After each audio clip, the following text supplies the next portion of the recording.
با قاف اور را، باقرہ۔ سورہ البقرہ پہلی جو پارے میں صورت آتی ہے دوسرے نمبر پر، سورہ البقرہ۔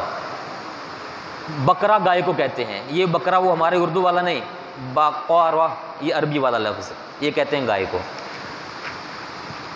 عربی کے اندر بھینس کو کہا جاتا ہے جاموس، جیم کے ساتھ، جیم الف میم واو اور سین، جاموس۔ جاموس کا مطلب ہوتا ہے عربی کے اندر بھینس، ہماری اردو کے اندر بھینس اور عربی میں جاموس۔ اسی جاموس کو فارسی زبان کے اندر کہا جاتا ہے گاؤ میش، گاؤ میش۔ عربی زبان کے اندر گاف استعمال نہیں ہوتا، اب اسی جب لے کر گئے عربی میں تو وہ کیا بن گیا؟ جاموس، گاؤ سے جاموس۔ عربی زبان کے اندر جیم کو گاف کو جیم کے ساتھ بدلا گیا، اور جب یہ مسئلہ سمجھ میں آ جائے کہ عربی کے اندر جاموس وہ ہے جس کو بھینس کہا جاتا ہے، اب ہم پوچھتے ہیں لغت والوں سے یہ جاموس کیا چیز ہے، جاموس کیا ہے؟ جتنے لغت کے امام ہوئے ہیں، میں نے یہاں پر تقریباً 11 میں نے لغت کی کتابوں سے اس کے معنی یہاں پر لکھے ہوئے ہیں۔ بڑے بڑے جو گرامر کے امام گزرے ہیں وہ جب بولتے ہیں جاموس کیا ہے تو وہ کہتے ہیں الجاموس نوع من البقر، الجاموس نوع من البقر، جاموس یہ گائے کی ایک قسم ہے، گائے کی جتنی اقسام ہیں ان میں سے ایک قسم ہے جاموس، یعنی کہ بھینس۔ تو جیسے قرآن پاک نے فرمایا گائے کی قربانی جائز ہے، تو گائے کی جتنی اقسام ہیں، افریقی گائے ایک نسل ہے، افریقی، فارسی نسل بھی ایک ہے گائے کی، ولایتی قسم کی گائے ہوتی ہے اور دیسی قسم کی گائے ہوتی ہے۔ ہمارے ہاں جو پنجاب کے اندر ہے یہ ساہیوال نسل کی گائے بڑی مشہور ہے ساہیوال نسل کی گائے، وہ رنگ کی ذرا اور وہ لال سی ہوتی ہے، سرخی مائل ہوتی ہے۔ یہ مختلف گائے کی اقسام ہیں۔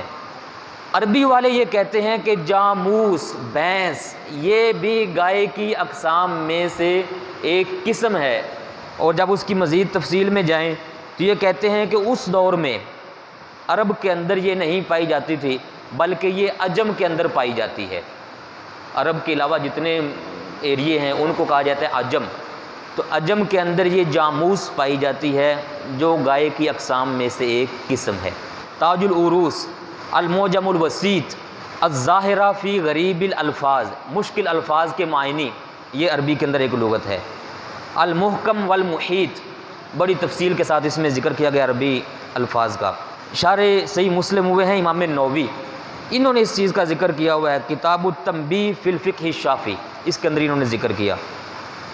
بڑی مشہور کتاب ہے ابن منظور افریقی کی، لسان العرب، یہ ہر لائبریری کے اندر، ہمارے ہاں بھی اکثر لائبریری میں یہ پائی جاتی ہے، لسان العرب، اس کے اندر یہ لکھا ہوا ہے۔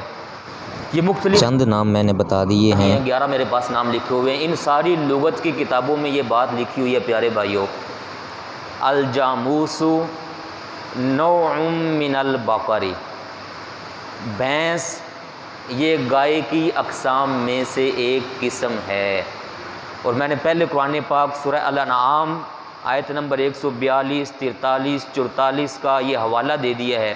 8 قسم کے جانور ہیں، اسلام چاہتا ہے کہ ان 8 قسم کے جانوروں کی قربانی دی جائے، اور ان 8 قسم کے جانوروں میں ایک جانور ہے بقر، گائے۔ تو گائے کی جتنی بھی اقسام ہیں ان کی قربانی دینا اسلام کے اندر جائز ہے، ان اقسام میں سے ایک قسم ہے بھینس کی۔